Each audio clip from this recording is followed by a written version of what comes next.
جس میں اس کے کپڑے اور بستر وغیرہ سب کچھ جل گیا ہے۔ میں نے اسے کرسی پر بیٹھنے کے لیے کہا مگر وہ نہیں بیٹھا۔ بولا جناب میں زمین پر بیٹھنے والا آدمی ہوں، کرسی پر بیٹھتے ہوئے ڈر لگتا ہے۔ میں نے پوچھا تمہاری جھگی کس محلے میں تھی؟ وزیری محلے میں، اس نے جواب دیا۔ ٹاٹ کی جھگی تھی، ایک بستر اور چند کپڑوں کے سوا کچھ نہیں تھا اس میں، ظالموں نے اسے بھی جلا دیا۔ تمہارے ساتھ اور کتنے افراد رہتے تھے اس میں؟ اس کے ہونٹوں پر اداس سی مسکراہٹ ظاہر ہو گئی۔ میرا کوئی نہیں ہے جی، اکیلا ہی رہتا تھا۔ تمہارا ذریعہ آمدنی کیا ہے؟ چھابڑی لگاتا ہوں جی۔ میں نے بغور اس کے چہرے کی طرف دیکھا۔ شکل سے تو تم پڑھے لکھے لگتے ہو۔ میٹرک پاس ہوں جی، اس نے جواب دیا۔ آگے پڑھنے کا ارادہ تھا مگر بری صحبت نے برباد کر دیا۔ تمہاری جھگی کو کب آگ لگائی گئی ہے؟ آگ تو شاید دوپہر کو لگائی گئی تھی مگر مجھے تھوڑی دیر پہلے ہی پتہ چلا ہے۔ میں سودا بیچ کر واپس آیا تو جھگی والی جگہ پر راکھ اڑ رہی تھی۔ کیا تمہاری کسی سے دشمنی ہے؟ میری تو کسی سے دشمنی نہیں ہے جی، پر کچھ لوگ خواہ مخواہ میرے دشمن ہو گئے۔ کون لوگ ہیں وہ؟ ویسے تو سارا محلہ ہی دشمن ہے لیکن بٹ خاندان والے سب سے آگے ہیں۔ دشمنی کی وجہ کیا ہے؟ پرانی خاندانی دشمنی ہے جی، 15-16 سال پہلے ایک رشتے کی وجہ سے پیدا ہوئی تھی، ابھی تک چل رہی ہے۔ مزید سوالات کے جواب میں اس نے بتایا کہ بٹ فیملی خاصی بااثر اور صاحب حیثیت ہے، کوئی شخص ان کے خلاف بولنے کی جرات نہیں کرتا۔ محلے کا کوئی شخص نہ تو اس کی حمایت کرے گا اور نہ ہی اس کی طرف سے گواہی دے گا۔ تم باہر انتظار کرو، میں نے کہا۔ میں کوئی آدمی تمہارے ساتھ بھیج دیتا ہوں۔ وہ خاموشی سے اٹھ کر باہر چلا گیا۔ میرا تاثر یہ تھا کہ اس کی مدد کرنا خاصا مشکل کام تھا۔ کسی ایک آدمی کے الزام لگانے پر کسی صاحب حیثیت شخص یا اشخاص پر ہاتھ ڈالنا نہ تو مناسب تھا اور نہ ہی ہمارے اختیار میں تھا۔ اگر ہم قانون کے تقاضے پورے کیے بغیر کچھ کارروائی کر بھی لیتے تو الطاف حسین کو اس سے کچھ فائدہ نہ ہوتا بلکہ نقصان کا احتمال تھا، کیونکہ بااثر لوگ جب کسی غریب آدمی کے پیچھے پڑ جاتے ہیں تو گھن کی طرح اس کی زندگی کو کھوکھلا کرنا شروع کر دیتے ہیں، یہاں تک کہ وہ گھٹنے ٹیکنے پر مجبور ہو جاتا ہے یا علاقہ چھوڑ کر بھاگ جاتا ہے۔ یہی وجہ ہے چھوٹے علاقوں میں غریب لوگ بااثر لوگوں کے سامنے جھک کر ہی رہتے ہیں اور ان کی زیادتیوں کو خاموشی سے برداشت کر لیتے ہیں۔ الطاف حسین کو باہر انتظار کرنے کا کہہ کر میں کام کی زیادتی کے سبب اس کے بارے میں بالکل بھول گیا۔ اگلی صبح جب میں ڈیوٹی پر آیا تو کیا دیکھا کہ ایک شخص تھانے کی دیوار کے ساتھ پڑا سو رہا ہے۔ اس نے ایک میلا سا کمبل اوڑھ رکھا تھا۔ وہ کمبل میں نے پہلی ہی نظر میں پہچان لیا کیونکہ اس قسم کے چند کمبل ہم نے حوالاتیوں کے لیے رکھے ہوئے تھے۔ پہلا خیال میرے ذہن میں یہ آیا کہ رات کے عملے نے کسی حوالاتی کو بے پرواہی کا مظاہرہ کرتے ہوئے باہر سونے کی اجازت دے دی ہے۔ سیڑھیوں کے پاس رات کی ڈیوٹی والا کانسٹیبل کھڑا تھا۔ میں نے اس سے سونے والے کے بارے میں پوچھا۔ اتنے میں ہیڈ کانسٹیبل میری آواز سن کر باہر آ گیا۔ جناب یہ کوئی فریادی ہے، اس نے کہا کہ آپ نے اسے انتظار کرنے کے لیے کہا تھا۔ میں نے انتظار کرنے کے لیے کہا تھا؟ میں نے حیرانی سے کہا۔ میں کل رات کی بات بالکل بھول چکا تھا۔ کون ہے یہ؟ اور یہ کمبل تو تھانے کا معلوم ہوتا ہے۔ جناب اس نے اپنا نام الطاف حسین بتایا، ہیڈ کانسٹیبل نے کہا۔ رات کے 1 بجے میں اپنے دفتر میں انگیٹھی کے سامنے بیٹھا تھا کہ میرے کانوں میں عجیب سی آواز آئی۔ میں نے غور کیا تو معلوم ہوا کہ کوئی شخص گریہ وزاری کر رہا ہے۔ میں جلدی سے باہر گیا تو دیکھا کہ یہ شخص یہاں دیوار کے ساتھ بیٹھا سردی میں ٹھٹھر رہا تھا۔ اگر میں اسے کمبل نہ دیتا تو یہ سردی میں اکڑ کر مر جاتا۔ میں نے ہیڈ کانسٹیبل کا کندھا تھپ تھپایا۔ شاباش، تم نے بہت اچھا کام کیا ہے۔ شکریہ سر، یہ تو میرا انسانی فرض تھا۔ میں دل میں شرمندہ ہوا کہ میں نے ایک فریادی کو انتظار کرنے کے لیے کہا اور پھر بالکل فراموش کر دیا۔ میری غفلت کی وجہ سے اسے رات بھر سردی میں ٹھٹھرنا پڑا۔ میں نے دن کی ڈیوٹی والے ایک سپاہی کو بلا کر کہا، یہ شخص جو سویا ہوا ہے اس کا خیال رکھو، کوئی اسے جگائے نہیں۔ جب یہ جاگ جائے تو اسے میرے حساب سے ناشتہ کراؤ اور پھر میرے پاس بھیج دو۔ یہ کہہ کر میں اپنے کمرے میں چلا گیا۔ تقریباً 1.5-2 گھنٹے بعد سپاہی الطاف حسین کو میرے کمرے میں لایا۔ جناب آپ کی بڑی مہربانی ہے، الطاف حسین نے کہا۔ آپ کے آدمی بڑے مہربان اور خدا ترس ہیں۔ انہوں نے رات کو مجھے کمبل دے دیا تھا۔ رات بڑے آرام میں گزری۔ صبح آپ کی نوازش سے ناشتہ بھی مل گیا ہے۔ یہ تو بہت اچھا ہوا۔ اب یہ بتاؤ کہ تم بٹ فیملی کے خلاف کس قسم کی رپورٹ درج کروانا چاہتے ہو، یا یہ چاہتے ہو کہ انہیں سمجھا بجھا دیا جائے؟ ملک صاحب، میں نے فریاد آپ کے سامنے پیش کر دی ہے، اب آپ جو مناسب سمجھیں کریں۔ میں صرف یہ چاہتا ہوں کہ مجھے میری زمین پر رہنے دیا جائے۔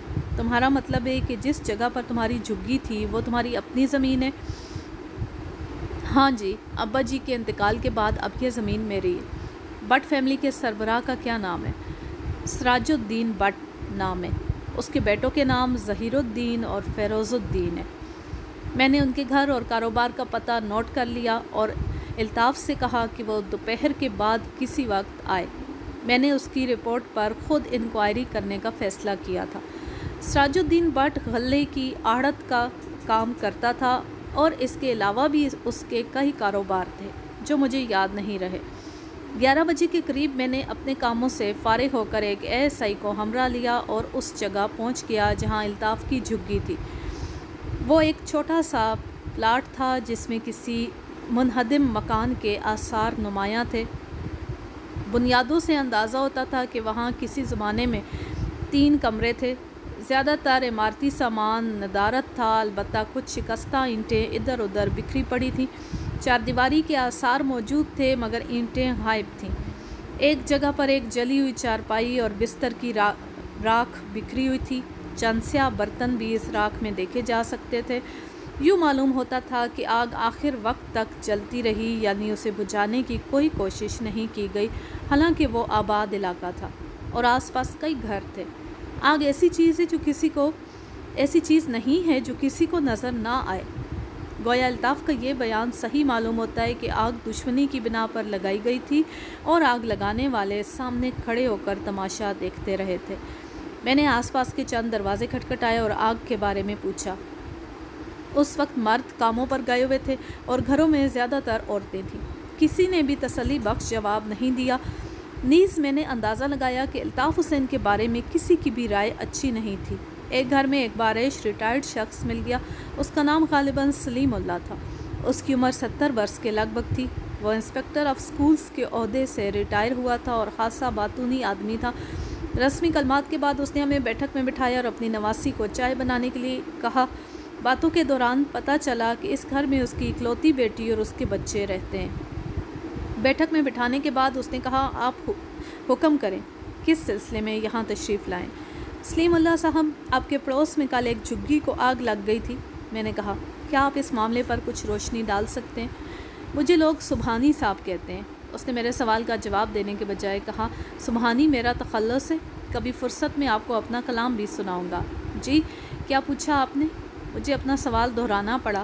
اس نے انگوٹھے اور انگشت شہادت کو ملا کر ہاتھ کو جنبش دی۔ کسی نے کیا خوب کہا ہے، دل کے پھپھولے جل اٹھے سینے کے داغ سے، اس گھر کو آگ لگ گئی گھر کے چراغ سے۔ قبلہ میں شاعری سننے نہیں آیا، میں نے کہا، میں ڈیوٹی پر ہوں اور یہ جاننا چاہتا ہوں کہ اس جھگی میں آگ کیسے لگی تھی۔ آپ کے سوال کا ایسا جامع جواب کوئی نہیں دے سکتا، سبحانی نے کہا، لیکن آپ صاحب ذوق نہیں ہیں، لہٰذا تفصیل بتا دیتا ہوں۔ جس جھگی کے بارے میں آپ نے پوچھا ہے، اس کی جگہ پر 15-16 سال پہلے ایک ہنستا بستا گھر آباد تھا۔ اس گھر کے مالک کا نام دلدار حسین تھا۔ تافو اس کا اکلوتا بیٹا تھا، یعنی گھر کا چشم و چراغ تھا۔ تافو کون؟ الطاف حسین عرف تافو، اس نے جواب دیا۔ اس کے علاوہ دلدار حسین کی ایک بیٹی تھی جو اب پتہ نہیں کہاں ہوگی۔ دلدار اور اس کی بیوی نے تافو سے بڑی امیدیں لگا رکھی تھی۔ لڑکے کی اٹھان بڑی اچھی تھی اور شروع میں بڑا اچھا جا رہا تھا۔ یہ میں آپ کو پاکستان بننے سے پہلے کی باتیں بتا رہا ہوں۔ ابھی دوسری جنگ عظیم شروع نہیں ہوئی تھی اور نہایت خوشحالی کا زمانہ تھا۔ بکرے کا گوشت 6-7 آنے سیر مل جاتا تھا۔ میں نے اسے راستے پر لانے کے لیے کہا، آپ تافو کی بات کر رہے تھے؟ ملک صاحب، یہ میرا آنکھوں دیکھا حال ہے۔ یہ لڑکا اچھا خاصا پڑھ رہا تھا، لیکن دیکھتے ہی دیکھتے اس کے طور طریقے بدلنے لگے۔ اس نے پڑھائی چھوڑ دی اور آوارہ لوگوں کے ساتھ اٹھنے بیٹھنے لگا۔ ہنڈا گردی اور بدماشی کو اپنا وتیرہ بنا لیا۔ شریف بہو بیٹیوں کو تاکنے لگا۔ کئی لوگوں نے اس کے باپ کے پاس شکایت کی، مگر اس نے کہا کہ وہ بے بس ہے، بیٹا اس کے قابو میں نہیں ہے۔ کوئی شریف آدمی تافو کے منہ لگنا پسند نہیں کرتا تھا۔ سنا ہے کہ اس کی منگنی بچپن میں ہو گئی تھی۔ کوئی دور کے رشتہ دار تھے، اب بھی اسی محلے میں رہتے ہیں۔ اتنے میں ایک عورت چائے لے کر اندر آئی۔ اس کی عمر 45 سال کے قریب ہوگی۔ وہ چائے رکھ کر جانے لگی تو سلیم اللہ نے کہا، سلطانہ بیٹی تمہیں یاد ہوگا تافو کی منگنی کس لڑکی کے ساتھ ہوئی تھی؟ سلطانہ قدرے تامل کرتے ہوئے بولی، اس کا نام عائشہ تھا۔ بدقسمت لڑکی کو ایک دن کا سہاگ بھی نصیب نہیں ہوا۔ میں نے پوچھا، کیا الطاف نے اسے طلاق دے دی تھی؟ نہیں جی، عائشہ کے ماں باپ نے الطاف سے منگنی توڑ دی تھی اور بعد میں سراج الدین کے بیٹے منیر الدین سے عائشہ کی شادی کر دی تھی، لیکن ظالم نے پہلی ہی رات اسے قتل کر دیا۔ کس نے کسے قتل کر دیا؟ الطاف نے منیر الدین کو قتل کر دیا اور خنجر سمیت تھانے پہنچ گیا۔ اور کیا اسے سزا نہیں ہوئی؟ عمر قید ہو گئی تھی، ابھی چند روز پہلے رہا ہو کر آیا ہے۔ عملے کا کوئی شخص اسے منہ لگانا پسند نہیں، محلے کا کوئی شخص اسے منہ لگانا پسند نہیں کرتا۔ اس کی جھگی کو بھی اسی لیے جلایا گیا ہے کہ وہ یہاں نہ رہے۔ نفرت اپنی جگہ پر ہے، میں نے کہا، لیکن کوئی انسان کسی دوسرے انسان سے اس کا معاشرتی حق نہیں چھین سکتا۔ جو شخص اپنے جرم کی سزا بھگت چکا ہو اسے مزید سزا نہیں دینا چاہیے۔ معلوم ہوتا ہے کہ سلطانہ کے دل میں الطاف کے لیے کچھ ہمدردی موجود تھی۔ میری بات سے حوصلہ پا کر اس نے کہا، سچ پوچھیں تو الطاف کو بہت سزا مل چکی ہے۔ بیچارے کا سارا گھر ہی اجڑ چکا ہے۔ اس کی گرفتاری کی خبر سنتے ہی اس کے والد کا ہارٹ فیل ہو گیا تھا۔ الطاف کو پولیس نے جیل بھیج دیا اور گھر میں اس کی بوڑھی ماں اور چھوٹی بہن رہ گئی۔ بہن کا نام آسمہ تھا اور اس کی عمر اس وقت 10-11 سال کے قریب تھی۔ اس کی ماں نے گزارے کے لیے گھروں میں کام کرنا شروع کر دیا۔ وہ اپنے بیٹے کی رہائی کے لیے رو رو کر دعائیں مانگا کرتی تھی۔ میں کبھی کبھی ملنے کے لیے اس کے گھر چلی جاتی تھی۔ وہ کہا کرتی تھی کہ اس کا بیٹا بے گناہ ہے، اسے سزا نہیں ہوگی، لیکن قانون ماں کے جذبات کی کب پرواہ کرتا ہے؟ میں نے پوچھا، جس منیر الدین سے عائشہ کی شادی ہوئی تھی کیا وہ سراج الدین بٹ کا بیٹا تھا؟ سلیم اللہ نے جواب دیا، اسی کا بیٹا تھا۔ اچھے کھاتے پیتے لوگ ہیں لیکن ان میں تکبر بہت ہے۔ جب عدالت نے تافو کو عمر قید کی سزا دی تو ان لوگوں کو بہت افسوس ہوا تھا، کیونکہ یہ لوگ اسے پھانسی کے پھندے پر دیکھنا چاہتے تھے۔ سلطانہ نے کہا، ابا جی آپ کو یاد ہے اسی رات الطاف کے گھر میں آگ لگ گئی تھی، کچھ بھی باقی نہیں بچا تھا۔ آسمہ کے ہاتھ اور چہرہ جلس گیا تھا۔ آگ کیسے لگی تھی؟ میں نے پوچھا۔ کسی نے تھانے میں رپورٹ نہیں لکھائی؟ رپورٹ کون لکھاتا جی؟ سلطانہ نے کہا، 2 کمزور عورتوں کو آج کل کون پوچھتا ہے؟ یہ دونوں ماں بیٹیاں آج کل کہاں ہیں؟ آسمہ اور اس کی ماں آگ لگنے کے چند روز بعد یہ محلہ چھوڑ کر چلی گئی تھی۔ اس کے 1.5-2 سال بعد یہ خبر سنی تھی کہ آسمہ کی ماں کا انتقال ہو گیا۔ اس کے بعد آسمہ کا کچھ پتہ نہیں چلا۔ ہو سکتا ہے اپنی کسی رشتہ دار کے پاس چلی گئی ہو۔ جہاں تک مکان کا تعلق ہے اس میں کتے اور بلیاں رہنے لگے۔ لوگ آہستہ آہستہ تمام کام کی چیزیں نکال کر لے گئے۔ سلیم اللہ سبحانی نے کہا، اسے کہتے ہیں اس گھر کو آگ لگ گئی گھر کے چراغ سے۔ اگر بیٹا بہرا روی اختیار نہ کرتا تو یہاں تک نوبت نہ پہنچتی۔ آج اس کھنڈر کے بجائے یہاں پر ایک خوش و خرم گھرانہ آباد ہوتا۔ عائشہ کہاں رہتی ہے؟ میں نے پوچھا۔ کیا اس نے دوسری شادی کر لی ہے یا تنہا زندگی گزار رہی ہے؟ اس کے ساتھ بھی عجیب ظلم ہوا ہے، سلطانہ نے کہا۔ منیر الدین کے قتل کے بعد اس کے سسرال والوں نے کہا کہ عائشہ ان کی عزت ہے اور انہی کے گھر میں رہے گی۔